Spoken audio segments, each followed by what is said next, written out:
Alo, đây là căn Thọ Tháp nhé. Anh em theo bản CNC, tại vì cái bản kỹ thuật thì trao đổi lại nó có nhiều thay đổi. Và phần tủ bếp trước. Tủ bếp thì lưu ý là tủ bếp tủ rượu này. Cái phần ở giữa này, đấy thì là giữ nguyên, cắt xong cái phai xi là ráp vào là coi như là xong luôn. Đây là quét sẵn này. Ống hút mùi hôm trước nó làm hút mùi âm. Đúng rồi, nhưng sau nó lại thay đổi thì kệ thôi, sau mình vẫn lắp được. Còn các cái khoang còn lại bao gồm là tủ bếp trên này, ở bếp dưới này. Đấy. Các cái hệ này sẽ sơn màu ghi kiểu dạng không quá bóng, ghi theo PARC 102, kể cả phần nhựa này. Đây, như cái phần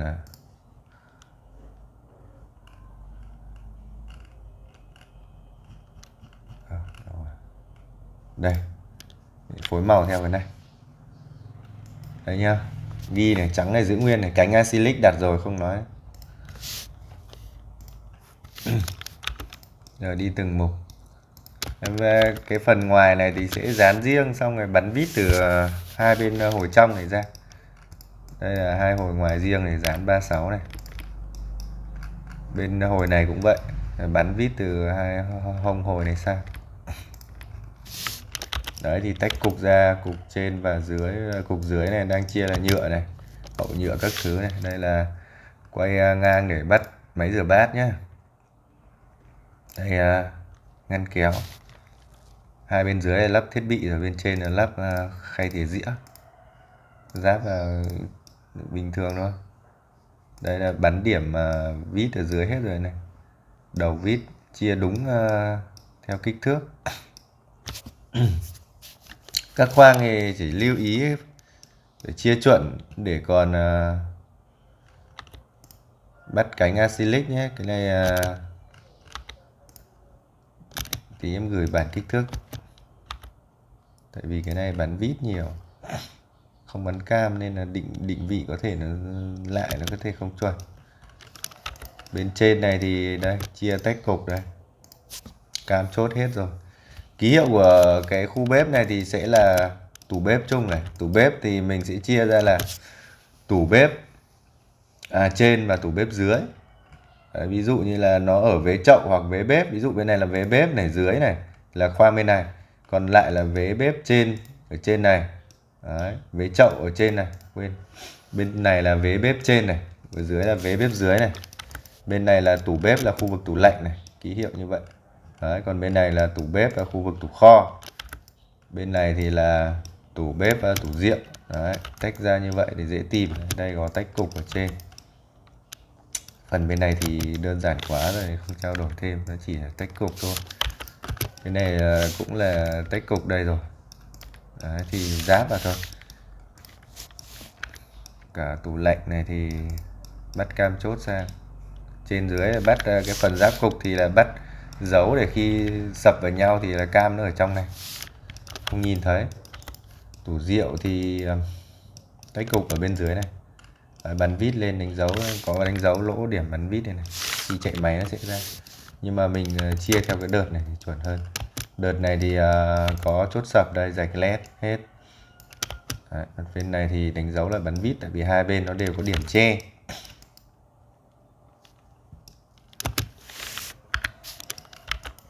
Cái hồi này thì bo cong thì ra tấm 6 ly để bể cong nó dễ này.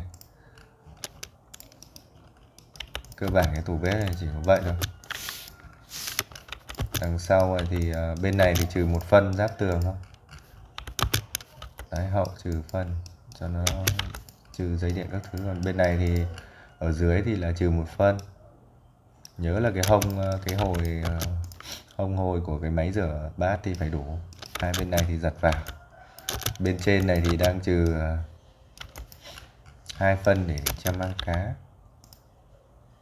Đấy, thì là hút hậu vào, còn lại che mang cá. Đây là ống hút mùi đằng sau. Ok, phần tủ bếp này thì vậy thôi. Tiếp theo đến phần có master đi. Còn master thì là tất cả đi từ ông tab này, tab đây vuông te như này. Đấy. Thì là vát ở giữa này. Đây, kéo đây. Vát đằng sau cũng là hậu phân 7 nhé. Chân bên dưới đây. Cái chân bên dưới thì vát lên trên thôi. Hiện tại là cái file này không có những cái file cắt, là có khoan đây file cắt này này. Cam chốt đây, bắt lên trên này, cam chốt bắt liên kết vào nhau này. Tab thì cơ bản là như vậy, hai cái giống nhau. Đến phần vách ở đây là giả vải này. Đó. Đây là màu đen này, đây là màu vân gỗ này. Đấy. Thì đằng sau là ra xương đây rồi. Làm sao để cái điểm giáp nhau này là xương màu đen. Đấy. Nhìn vào cho nó tối. Còn các cái thanh này là hở đều 5 ly nhé, cái phần đầu giường này. Đấy thì nó sẽ ra kích thước chuẩn. Đến cái phần tủ áo này thì đây là có thanh bo cong này, xương này. Đây là bo cong, đây là thanh 36 này, dán 36, có ghi dán 34 này. Đấy thì thanh này thì ra thế nào? Thanh này ra, thanh ở trên này thì không có gì, nhưng mà toàn bộ những cái miếng ví dụ như là miếng này thì không nói, tại vì nó bắt là cái nóc ở trên này, bắt cam chốt đây luôn ở dưới này. Nhưng mà miếng trên này cũng vậy, bắt cam chốt ở trên nóc, còn miếng dưới này dán vào xong rồi bắt cam chốt trên nóc. Và cái miếng này thì là giáp cục rồi, thì là đấy, giáp cục trên cục dưới. Đi xong mình dán 3/6 sau. Còn cái hai cái ông ở giữa này thì hai ông ở trên này là cắt phẳng này, hai ông ở dưới này thì là ra mộng âm dương này, có lỗ đút vào, có lỗ đút sập ở hai đầu vào. Đấy, thì lưu ý dán miếng này xuống dưới thì nó sẽ định vị được cái điểm chuẩn luôn kích thước cánh này.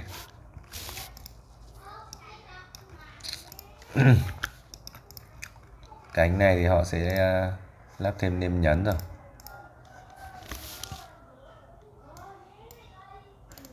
Và đây Form Master.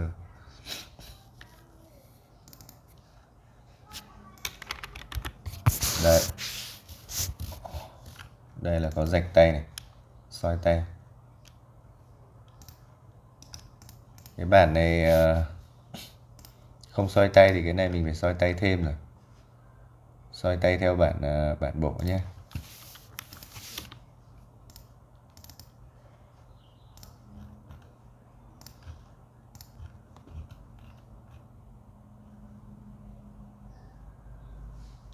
Đấy, xưa ấy bản kỹ thuật này tối qua, đây soi theo bản bộ này. Đấy.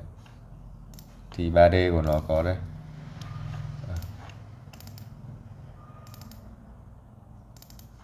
Đây. 3D mình soi tay như này, soi tay móc nhé. Còn bên này thì nêm nhấn thôi. Đây bên trong.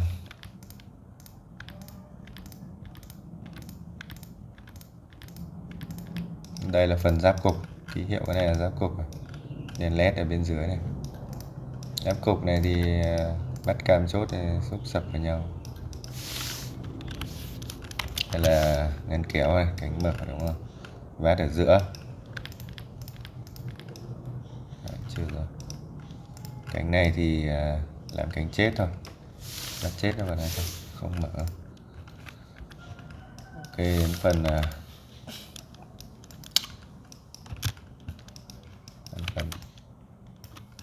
tủ kết hợp tivi. Bên này thì là ếch này, theo thực tế bản vẽ nó không được thế, tại vì cái tường ở đây nó chỉ được chừng này thôi. Nên là chốt là 35 thì người ta sẽ chốt cái này để làm giật vào. Phần này là đang ra xương đây rồi, thì cái phần này là cái miếng bo cong này. Đây là chán phào thì mình giật đều vào 1 phân. Đấy là cắt chuẩn rồi. Thì khi mà giật đều vào thì là sẽ chuẩn. Cánh thì soi móc này theo bản vẽ này. Còn những cái này thì nhìn ảnh 3D và sẽ dùng nêm nhấn.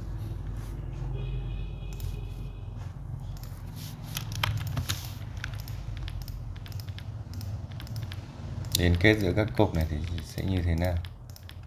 Hệ dưới này là ngăn kéo này, chốt đợt chốt sập này. Đây là phần giáp cục trên cục dưới nhé. Thế thì mình phải uốn cái hồi này trước, nó dán 36. Đấy, cùng với cái ông này kết hợp với cái xương này bẻ cong ra đây thì nó sẽ tiếp xúc với cái bạn này. Đấy, tiếp xúc với cái bạn này thì là nó đủ cái phần này. Thì ông này thì bắt vào đây thôi,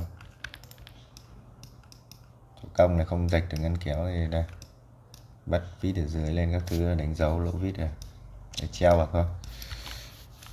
Phần tương tự như đây là phần giáp cục nhé, ký hiệu là giáp cục này. Cam thì chốt thì ở giữa hết. Đó. Rạch led thì một cái đây.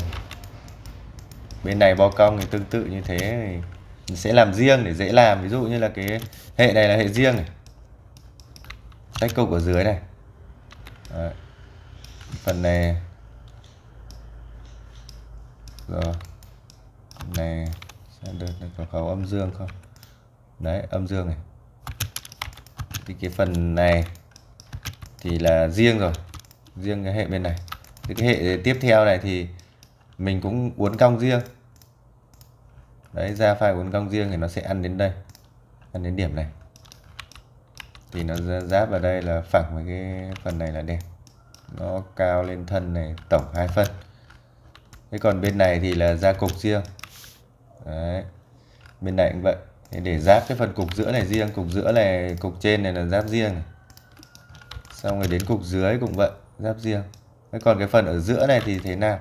Phần ở giữa này thì là cái ông này thì là bắt cam chốt ở dưới và hai bên, còn ở trên này nó hụt một tí, kệ nó có cái điểm che tại vì nó hết khổ ván rồi, 1m21 rồi, kịch kim rồi.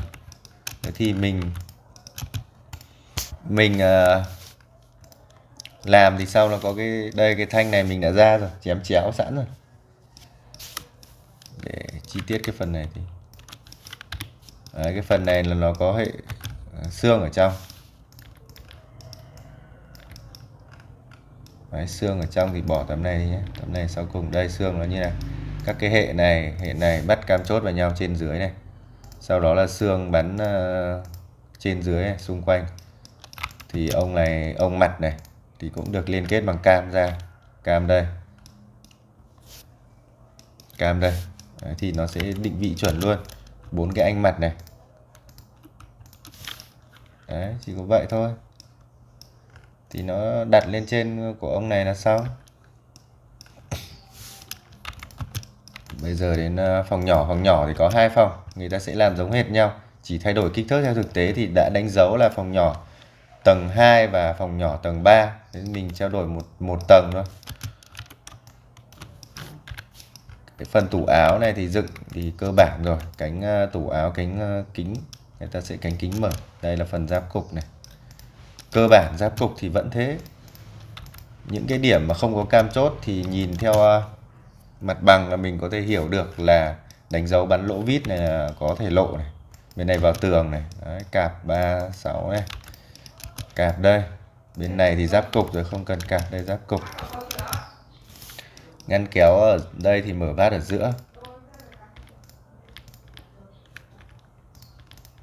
Đó. Các cái hộc ở trong ngăn kéo này thì bắt cam chốt ở vệ này, bắt lên trên, bắt ra mặt để dễ làm mà không lộ đinh vít này. Xà dưới này, đây xà đây, xà mặt đây cũng có hỗ trợ cam, xong đó là cố định chết. Ok, thì hai cái tủ này giống hệt nhau. Bây giờ đến cái bàn này. Cái bàn này thì bản vẽ của nó là 3D của nó có một cái led màu đen, nhưng mà chốt thì không làm. Đây là có cái điểm màu đen G này, nhưng mà chốt thì mình không làm. Kể cả cái bản vẽ nó không có cái cổ này, nhưng mà mình sẽ làm thêm cái cổ này để đỡ. Thế thì mình khi mà mình treo thì nó có cái cổ này là cố định chết một bên này rồi, còn bên này thì chỉ cần treo đây để làm hở này, treo một ông ở đây là chết. Cái phần này thì cái đợt trên này thì chỉ cần ra đủ 3/6 dán vào nhau coi như là xong này. Đấy, cái bên dưới này thì cái mặt bàn này của nó đang ra đủ cho nó là 7 phân. 7 phân thì nó sẽ có miếng trên. miếng dưới, còn lại ở trong chỉ là xương thôi. Thì làm sao để bắn rỗng như này. Đấy, thì sau bên này nó cố định chết ở đây, bên này là hỗ trợ một ông xương vào đây và tường dí nó vào, hoặc là bắt con sơn hoặc chế một cái kê sắt ở chết. Để đi xong cái phần trên này, phần dưới này thì ra thế nào? Phần dưới này thì mình đem ra đây cổ đây nhá, chân này có cam chốt hết, cam lên mặt ở đáy này, cam lên trên, cam lên nóc này. Cái phần hộc ở trong thì mình ra riêng để cho nó dễ làm, bạt kéo này. Đấy, hộc ở trong ra phân bẻ riêng. Đấy, mình lắp cái hộc ở trong này xong hết, kể cả hậu này riêng. Đấy thì cái phần bo cong này thì có xương ở đây, cả cái phần này. Đấy thì ra 6 ly để uốn. Thì khi mà nó có xảy ra gãy thì sẽ xử lý 6 ly xong. Hai cái bàn giống nhau. Bây giờ đến cái phần vách, cái vách phẳng này thì không có gì rồi. Đấy, dưới này là tấm giả đá 5009 này, 5009 này. Ở trên này thì là 101T nhưng mà là sơn nhé. Hai cái phòng này là sơn này, sơn theo màu cam này. Đấy, sơn theo màu cam này, táp của nó cong. Đấy, dưới chân sắt. Thế bây giờ cái táp cong này thì ra thế nào? Bây giờ trao đổi trước một cái, toàn bộ cái này thì mình sẽ ra khuôn ở trong riêng, cơ bản thì dễ làm. Khuôn trong riêng này nó bao gồm nóc liền, nóc dưới này, vá để cho tiết kiệm. Đấy thì xong thì là cái nóc dưới này thì giật vào 1/8 để bo cong. Dưới đáy này, vá này, đáy nhỏ này liền. Thế thì mình bắt cái thằng đáy này, thằng đáy vá này với cái này là có hệ cam chốt rồi. Đấy, để tạo thành cái khung. Thế bên trên này thì chỉ cần đặt lên, bắn vít ở dưới nóc dưới lên. Chân này cũng vậy. Đấy. Ở dưới là còn hệ chân sắt thì kệ nó sau dán xung quanh. Còn cái hệ này là mình ra xương đây rồi. Khung xương đây, khung xương đầy đủ. Thế khi mà mình uốn thì nó đây, một tấm ở trong này,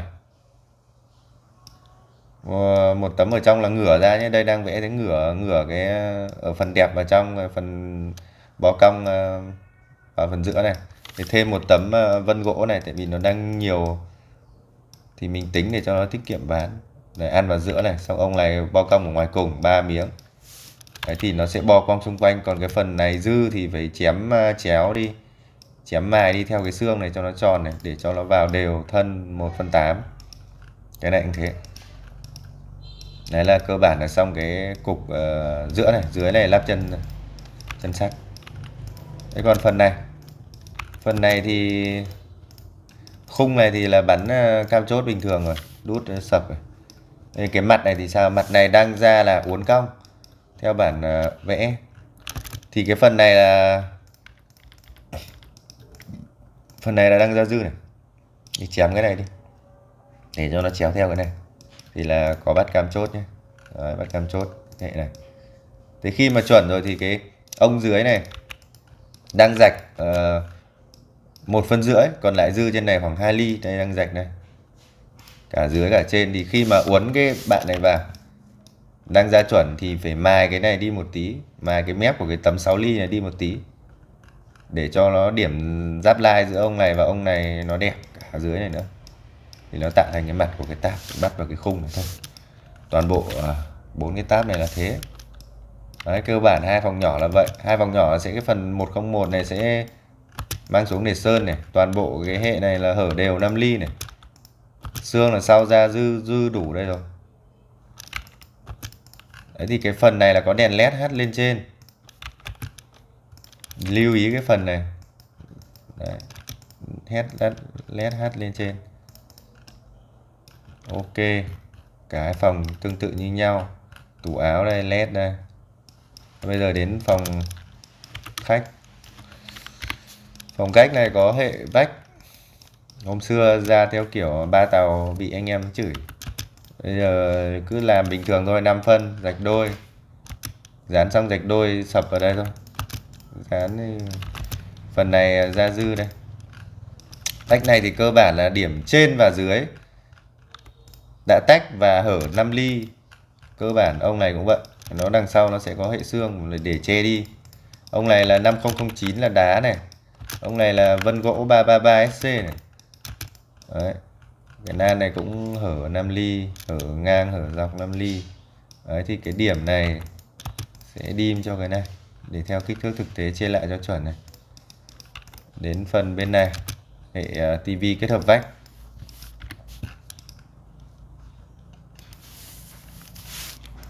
Tivi kết hợp vách thì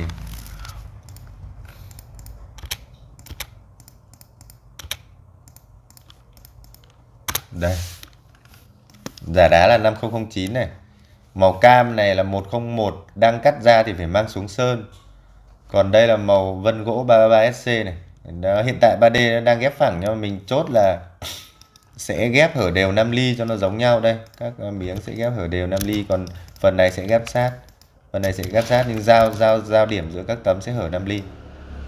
Kích thước cũng có thay đổi. Phần này hơi phức tạp một tí. Đây là 5009 này.